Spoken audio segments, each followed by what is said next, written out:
अतिथि आते थे तो आप लोग पूछते थे भाई साहब चाय लेंगे क्या? आजकल गलती मत कर देना चाय पूछने की। जैसे ही अतिथि आए सबसे पहले पूछ लेना भाई साहब चार्जर लेंगे क्या? सबसे पहले पूछिए भाई साहब चार्जर लेंगे।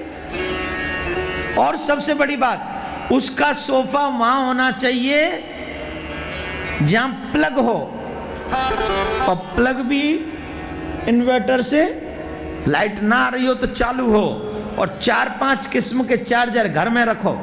इससे बड़ी अतिथि सेवा कोई हो नहीं सकती। चाय नहीं चार्जर, पानी नहीं प्लग। अतिथि देवो, बहुत बड़ी सेवा, आशीर्वाद देगा। बैटरी लो हो जाए ना, लो हो जाए, थोड़ी सी लो हो जाए, ऐसे लगता है कि जैसे डॉक्टर ने कह दिया उसके पास बहुत कम टाइम है, बहुत कम टाइम है, अब नहीं बचेगा, ऐसी टेंशन हो जाती है। तो अतिथि सेवा करना सीखो।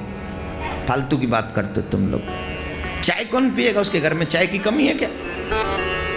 आजकल तो लोग गाड़ी में प्लग रखते हैं, ले लगा ले। हे हरी, छोड़ो ना, कथा कह रहे थे, कहाँ चार्जर पे आ गए हम। राधे राधे बोलना पड़ेगा, जोर से बोलना पड़ेगा।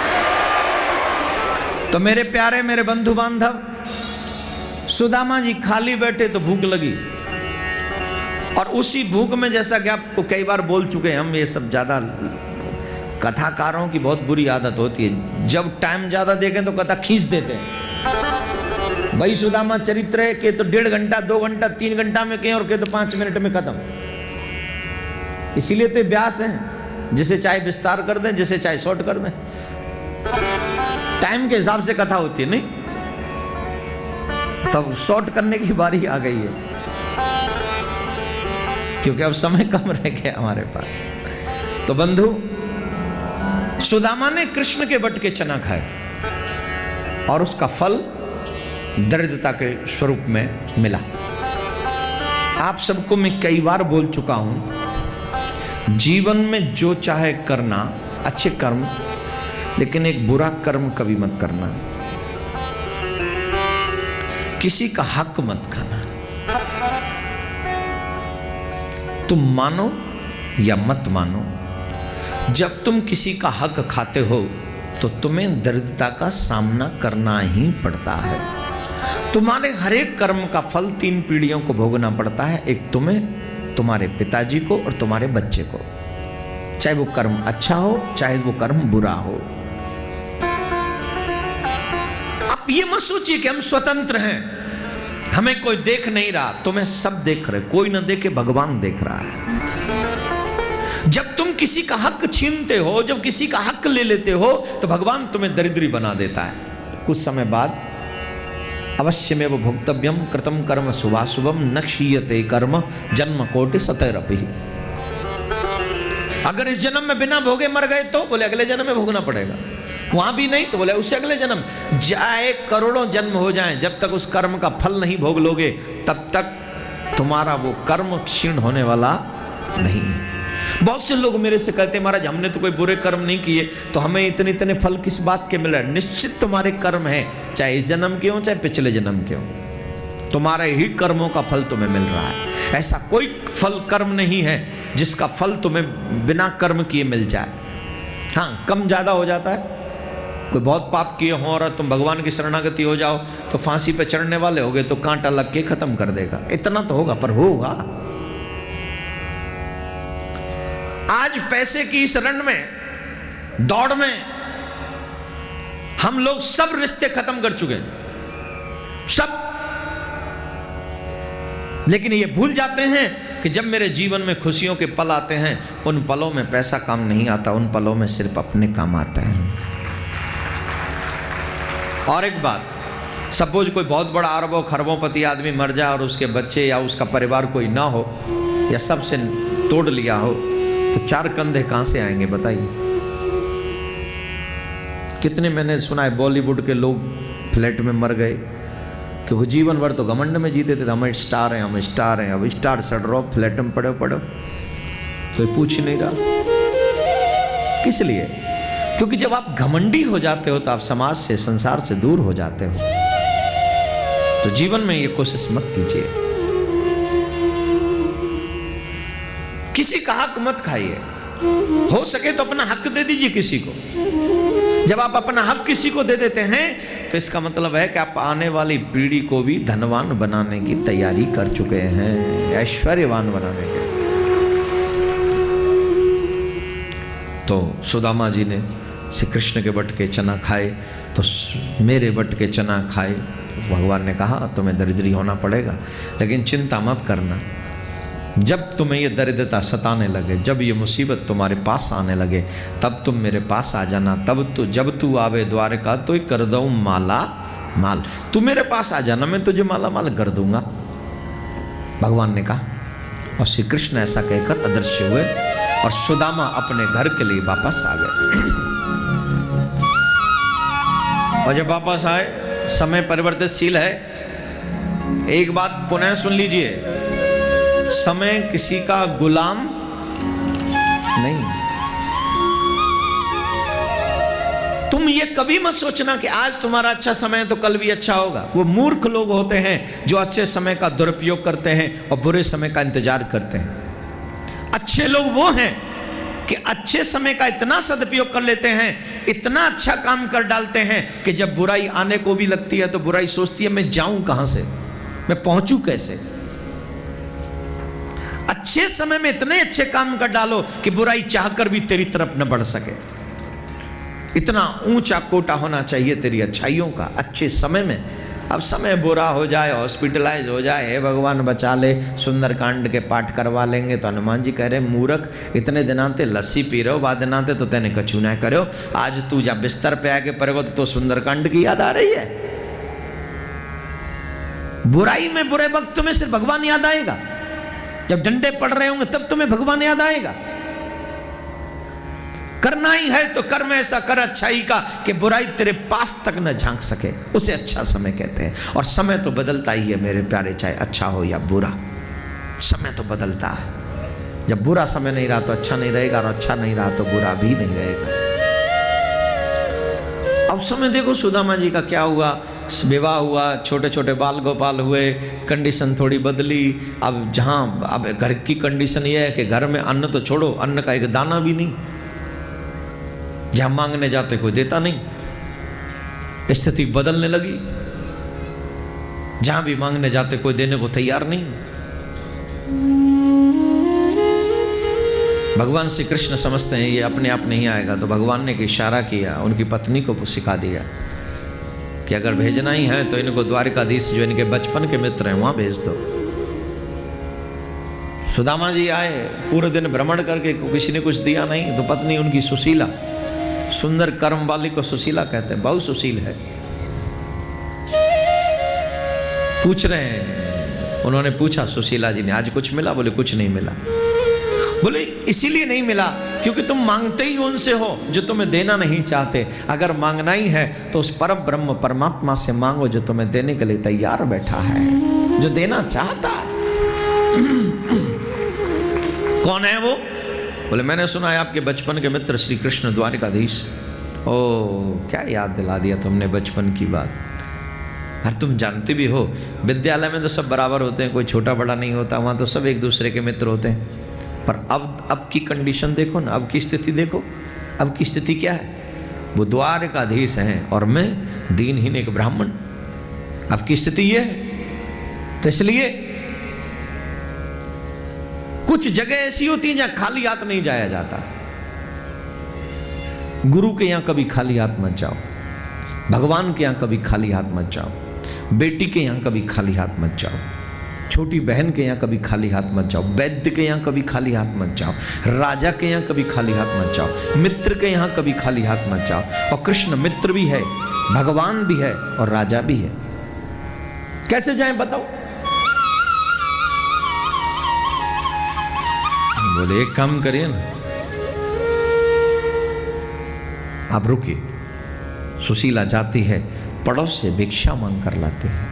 पड़ोसी मना कर देते हैं, रोज रोज मांगोगे कहां से लाके तुम्हें देंगे? क्या हम तुम्हारे लिए कमाते रहें? तब सुशीला कहती है, आज हम अपने लिए मांगने नहीं ले आए, हमारे पति द्वारकाधीश के दर्शन करने जा रहे हैं, और आप जो भी दोगे वो हम सब द्वारकाधीश के चरणों में अर्पण करेंगे। द्वारकाधीश का नाम सुना तो 2 मुट्ठी चावल दे दिए, ये ले जाओ। और 2 मुट्ठी चावल जब दिए तो सुशीला की आंखें थोड़ी भर आईं, फटी सी धोती में उसे बांधा और बांध कर दे दिया और कहा, ये ले जाओ। मेरी एक प्रार्थना करना द्वारकाधीश से कि कभी किसी को इतना गरीब मत बनाना कि उसे भेंट भी करनी पड़े तो पहले पड़ोसी के यहाँ से भीख मांग कर लाए। इतना सबको जरूर देना प्यारे। जब भी देने का मन हो, स्थिति हो, तो जो भी तुम्हें देना चाहे अपने घर से दे सके, ऐसा जरूर करना, ऐसा जरूर करना।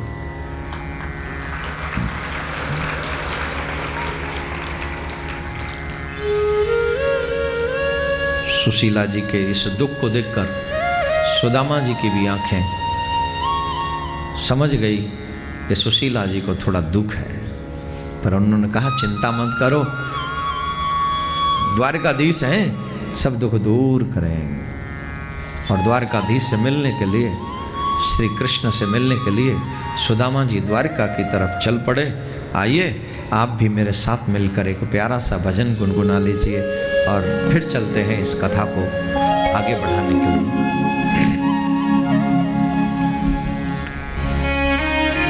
तेरे बगैर सवरिया जिया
जाने कौन सी बाकी अदा तुम्हारी है, न जाने कौन सी बाकी अदा तुम्हारी है। हजारों लाखों मिले ऐसी प्यारी है, कभी हमें भी मिटाओ तो कोई बात बने, तेरे बगैर सवरिया जिया नहीं जाए।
पूज्य महाराज श्री का स्वप्न विश्व में शांति और घर घर में भगवान के नाम का वास, इस संकल्प को एक महाअभियान बनाने का बीड़ा उठाया है श्रद्धेय शांति दूत श्री देवकी नंदन ठाकुर जी ने। भौतिकता के दौर में भटक रही युवा पीढ़ी को भी अपने महाअभियान से जोड़कर उनको भी भगवत भक्ति के रस से सराबोर करने का दृढ़ निश्चय किया है महाराज श्री ने। साथ ही विश्व शांति सेवा चैरिटेबल ट्रस्ट महाराज श्री की अध्यक्षता में अंतर्राष्ट्रीय स्तर पर भगवत भक्ति के प्रचार के साथ मानवता की सेवा के लिए भी प्रतिबद्ध है। जरूरतमंदों की सहायता और विषम परिस्थिति में महाराज श्री ने सदैव सबके लिए अपना हाथ बढ़ाया है। आप भी श्रद्धेय शांति दूत श्री देवकी नंदन ठाकुर जी के महाअभियान में अपना पुनीत सहयोग प्रदान कर सकते हैं। फाउंडर मेंबर 5,51,000 रुपए, समिति मेंबर 2,51,000 रुपए, कार्यकारिणी मेंबर 1,21,000 रुपए, सहकार्यकारिणी मेंबर 51,000 रुपए, आजीवन सदस्य 1,100 रुपए।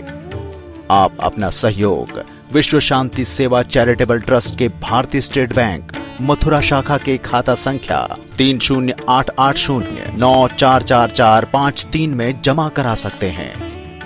मासिक पत्रिका शांति संदेश एवं महाराज श्री द्वारा गाए हुए सुंदर सुंदर भजनों की सीडी व श्रीमद् भागवत कथा एवं श्री राम कथा के डीवीडी सेट प्राप्त करने के लिए संपर्क करें। ज्योति music company, Shanti Seva Dham, Jhatikara, Vrindavan road, Vrindavan, Mathura, Uttar प्रदेश।